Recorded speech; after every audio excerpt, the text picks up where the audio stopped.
Maxwell's right-hand thumb rule is also known as Maxwell's corkscrew rule. According to this rule, driving a cork in the direction of current, then the direction in which we turn its handle is the direction of magnetic field. Imagine driving the corkscrew downward in the direction of current, then the handle of the corkscrew is to be turned in the clockwise direction. So the direction of magnetic field will also be in clockwise direction. In other words, we can simplify the rule as imagine that you are grasping or holding the current carrying wire in your right hand so that your thumb points in the direction of the current, then the direction in which your fingers encircles the wire will give the direction of magnetic field lines around the wire. So when the current is flowing in upward direction, the magnetic field lines would be anti-clockwise.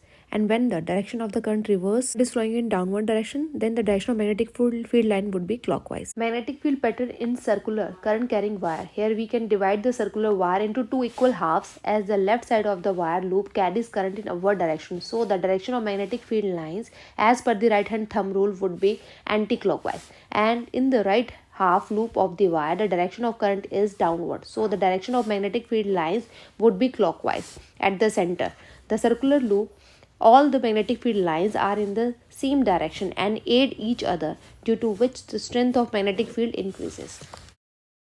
A current carrying circular wire behaves like a thin disk magnet whose one face is north pole and the other face is south pole. The polarity of two faces of current carrying circular coil can be determined by using the clock face rule.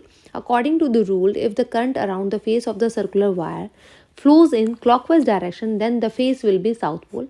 If the current around the face of circular wire flows in anti-clockwise direction, then the face will be north pole.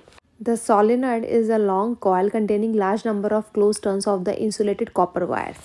If the direction of current in the front face of the circular wire is clockwise, then the direction of current in the back face of the circular wire will be anti-clockwise. The strength of magnetic field produced in solenoid depends upon the number of turns in the solenoid, strength of the current in the solenoid, and the core material used for the making solenoid. An electromagnet is a magnet consisting of a long coil of insulated copper wire wrapped around a soft iron core that is magnetized only when electric current is passed through the coil.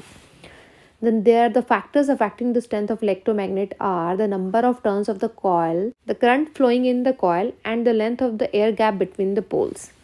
It is used in hospitals where the doctors use electromagnets to remove particles of iron or the steel from the patient's eyes.